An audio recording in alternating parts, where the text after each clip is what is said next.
Halo semua, kembali lagi di channel Kang Gadget. Kali ini gua mau mengupdate pemakaian selama 8 bulan iPhone 13. Apakah makin kesini makin oke atau mending skip aja gitu? Jadi di sini gua akan membahas beberapa hal yang menurut gua penting ya dari pengalaman gua pakai selama 8 bulan ini. Dan juga sekaligus menjawab beberapa pertanyaan yang ada di video iPhone sebelumnya ya.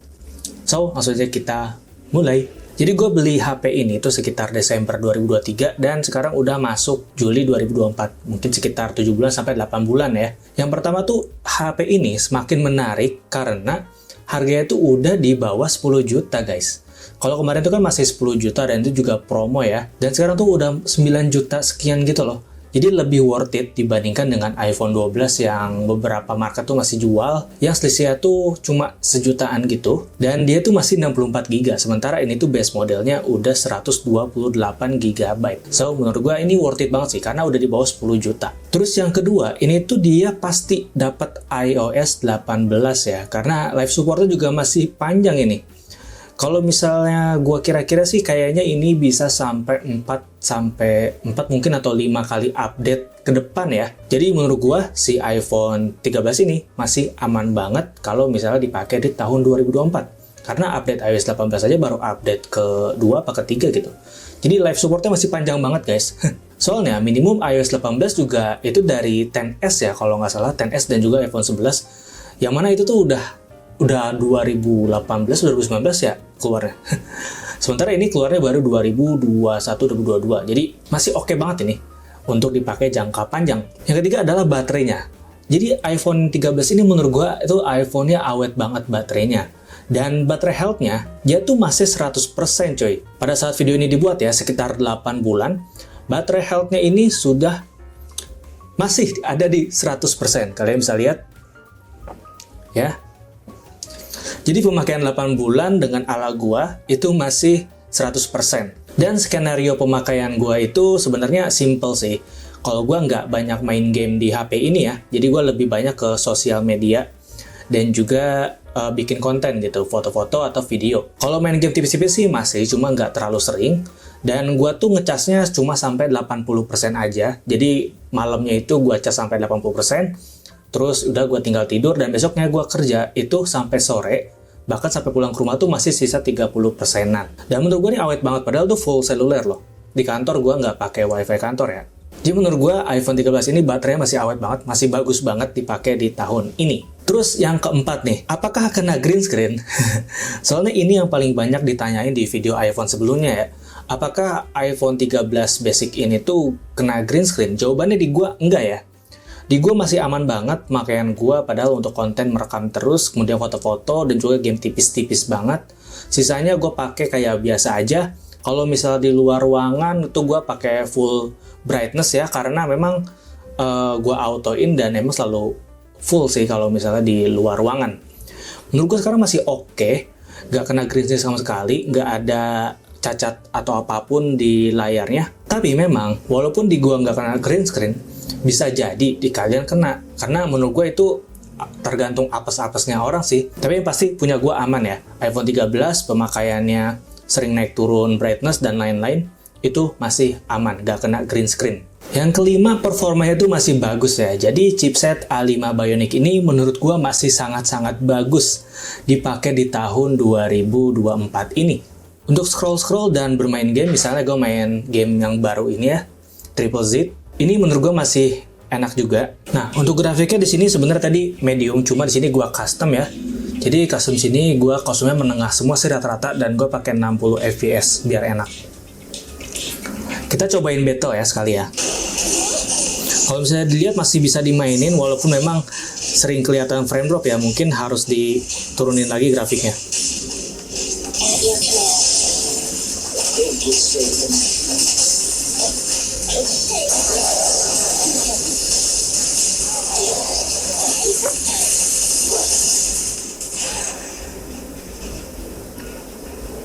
Bisa kalian lihat tadi, dia masih bisa bermain di settingan medium custom. Cuma memang ada beberapa kali patah-patah dan kita bakal coba untuk tuning lagi dikit ya.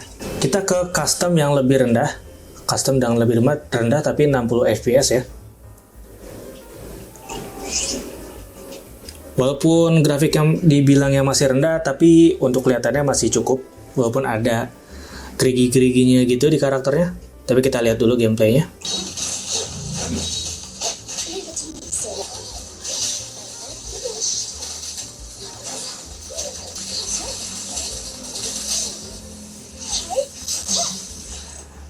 Menurut gue cocokan pakai settingan rendah dengan 60 fps, walaupun memang gambar agak gerigi dikit, tapi ini masih bagus banget. Cuma memang ya, kalau misalnya dipakai main game terus lama, dia tuh bakal kerasa panas dan throttling. Itu sebenarnya sih di semua handphone non-gaming biasanya kayak gitu ya, soalnya untuk pendinginnya kayaknya nggak proper gitu sih. At least dipakai main game berat pun ini masih enak ya. Terus kita ke Mobile Legends ya, di sini secara default dia settingannya sudah yang tinggi ya. Bahkan sebenarnya bisa pakai di ultra. Cuma karena memang layaran 60 fps, kita pakai yang ini aja deh, yang tinggi aja.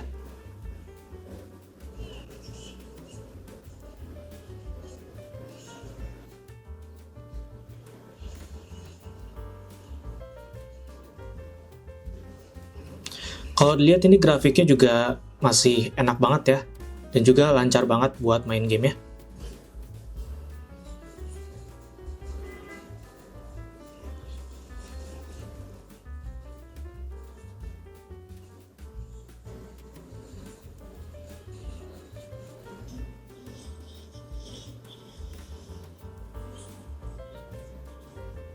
Nah, untuk game Mobile Legends ini aman banget ya, karena bisa berjalan di grafik yang tinggi dan juga smooth. Jadi memang untuk iPhone 13 ini walaupun memang dia bukan HP baru ya, udah 2 tahun, tapi performanya masih oke. Dan walaupun juga memang tidak sekencang HP-HP Android sekarang gitu, tapi untuk urusan main game ini Mobile Legends masih oke banget ya. Seperti yang tadi kalian lihat, masih oke banget. Main Triple Z juga cukup lah. Walaupun memang pakai settingan medium dan rendah ya. Kalau tinggi kayaknya bakalan susah, kecuali kalau kalian pakai cooling. Harusnya sih kalau pakai cooling bakalan lebih aman dari throttling ya, menurut gua. Untuk Antutu benchmarknya masih sekitar segini, yang mana masih oke banget ya. 1 juta lebih di HP yang umurnya udah 2 tahunan. Kalau kita lihat di sini, CPU-nya bisa dapat skor 200.000, GPU-nya 300 ribuan, memorinya 200 ribuan, dan UX-nya hampir 300 ribu. Terus yang lainnya adalah kameranya. Ya, kameranya nih memang cuma 2 ya, ada yang biasa dan juga yang ultra wide. Tapi kalau misalnya kalian lihat, di kamera ini tuh kita bisa merekam sampai 4K 60 fps. Ya, merekam 4K 60 fps ini di semua lensa ya, mau yang lensa 1 kali, atau ultra wide, atau kamera depan pun dia bisa 4K 60 fps. Jadi menurut gue ini emang cocok banget sih kalau dipakai untuk ngevlog gitu ya, kalau bisa pakai kamera depan, atau bikin konten pakai kamera belakang pun ini masih oke banget. Dan perekaman iPhone ya salah satu yang terbaik ya, karena memang secara hasilnya tuh dia smooth banget gitu kameranya. Dan ini ada beberapa sampel foto yang gue ambil pakai iPhone 13 yang menurut gue bagus banget.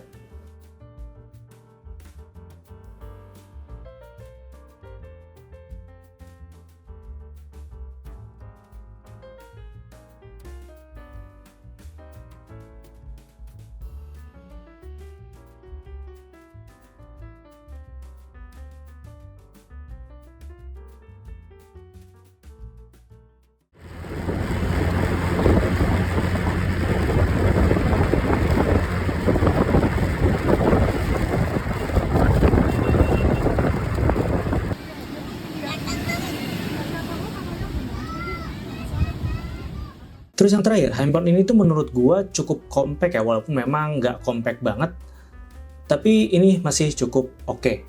Kalau misalnya kita lihat di sini, ini Xiaomi 12 gua, yang mana ukurannya juga hampir mirip ya, di sekitar 6 inci lebih dikit. Ini adalah HP compact yang menurut gua lumayan enak, walaupun memang cukup lebar ya, cukup kelebaran gitu. Tapi overall ini ukurannya masih cukup enak. Adapun memang hal yang menurut gua itu kurang oke di iPhone 13 ini, tapi bisa aja di kalian ya itu nggak masalah gitu. Kayak misalnya yang pertama haptic feedback. Gua tahu apakah kalian itu pakai yang mode getarnya pas lagi ngetik itu atau enggak. Nah, gua tuh dari dulu emang pakai haptic feedback ini dari Pixel 2 karena menurut gua Pixel 2 itu tuh enak banget haptic feedbacknya, smooth gitu dan juga dia nggak ada delay. Nah, kalau di iPhone ini dia agak kasar sedikit, tapi dan juga ada delay sedikit gitu loh. Kalau misalnya di awal pengetikan, kadang pas gue ngetik cepet kayak gini tuh di awal suka ada delay dikit gitu, tapi sebenarnya itu cuma beberapa kali aja terjadi, cuma gue notice aja. Untuk haptic feedbacknya menurut gue bagus, tapi memang nggak sebagus Pixel 2 XL ya menurut gue pribadi. Terus menurut gue yang kurang oke selanjutnya adalah layarnya masih 60Hz ya guys. 60Hz di sini jadinya gue kerasa beda aja ketika gue pakai Xiaomi 12 yang udah 120Hz, dan ini masih 60Hz, memang kerasa agak jadi kayak nge-lag gitu. Entah kalian suka atau enggak, atau kan soalnya juga di HP sekarang tuh udah banyak handphone yang murah pakai 120Hz, 144Hz gitu ya. Sementara di iPhone ini tuh masih 60Hz. Entah itu menjadi deal breaker atau enggak, gue nggak tahu. Tapi yang pasti itu cuma dari visual aja ya. Ya mungkin 60Hz ini yang bikin iPhone 13 ini juga jadi lebih awet baterainya. Terus juga seperti yang tadi gue bilang ini, kalau bisa kita main game, itu kalau di ruangan tanpa AC suka kena throttling gitu, suka ada frame drop-nya. Dan menurut gue lebih bagus kalau misalnya kalian pakai cooler, atau kalau main ini pakai cooler. Jadi kesimpulannya, handphone yang gue rekomendasikan untuk orang yang mau upgrade ke iPhone yang masih worth it dan harganya nggak terlalu mahal, yaitu di bawah 10 juta. Karena ada beberapa hal kayak misalnya baterainya awet, terus kameranya juga masih oke banget ya, mau foto atau video pun ini masih sama-sama cakep. Terus yang bikin ini makin worth it di tahun 2024 itu adalah harganya memang sudah termasuk murah ya, di bawah 10 juta gitu. Terus yang terakhir adalah performanya yang masih enak banget, walaupun memang ini handphone yang udah 2 tahun, tapi performanya masih sangat jos banget ya.